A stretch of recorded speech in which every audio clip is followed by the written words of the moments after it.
Donald Trump has just been indicted on criminal charges for the third time this year, adding a new layer of legal trouble to his 2024 presidential campaign.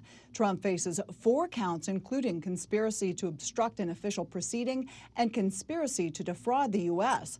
The indictment also mentions 6 unnamed co-conspirators. He has been ordered to be in court August 3rd, that is this Thursday.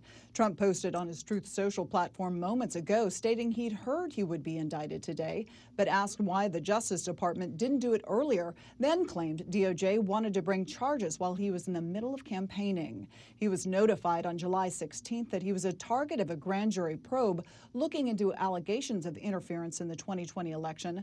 Those notices usually come shortly before an indictment is issued. And today, special counsel Jack Smith once again bringing charges against the former president and current Republican frontrunner.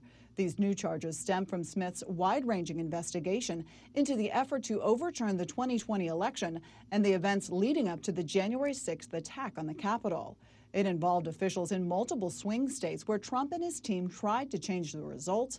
Many of Trump's inner circle have testified before the grand jury, including his son-in-law Jared Kushner, former aide Hope Hicks, and ex-VP Mike Pence, who is also running for president.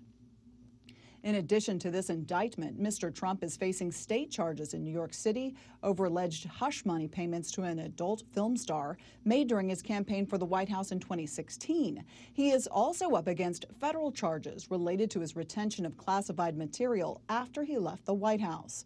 Prosecutors say he had boxes of classified documents that he had workers move from bathroom to ballroom to bedroom to keep them concealed from federal officials who wanted them returned and sent to the National Archives.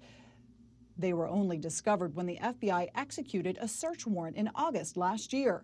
Then, less than a week ago, prosecutors added new felony counts in that case, including one count that Trump showed a classified war plan to people at his golf club in Bedminster, New Jersey. That superseding indictment also charges Trump and a Mar-a-Lago employee with trying to delete security footage being sought by investigators in Florida. That case is set to go to trial in May in the middle of primary season, but several legal analysts predict the timetable will slide. Trump is also waiting to find out if he'll be indicted by a Georgia grand jury on state charges for trying to overturn Joe Biden's win there.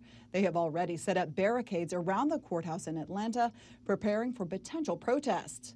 Through all of this, Trump remains a dominant frontrunner for the Republican presidential nomination. His campaign strategy has been to embrace the investigations as evidence of a plot by a Democratic administration to deny him and his supporters a victory in 2024. He was raising money off news of the Target letter within hours of disclosing that he had received it. The stakes are deeply personal, given the serious threat that Trump could face years of prison time if convicted in one or more of the cases. It's difficult to predict how these new charges will impact the 2024 general election, but with every new legal twist, Trump gains momentum in the polls. He claims he's an innocent victim of a political witch hunt. Prosecutors, meanwhile, say they're just following the evidence. The news of today's indictment underscores the stakes of an intensifying legal and political battle whose consequences are unpredictable. Trump is continuing to campaign and fundraise millions of dollars for his 2024 run to retake the White House. Over the weekend, he was at a Republican dinner in Iowa and a rally in Pennsylvania, despite the looming legal threats.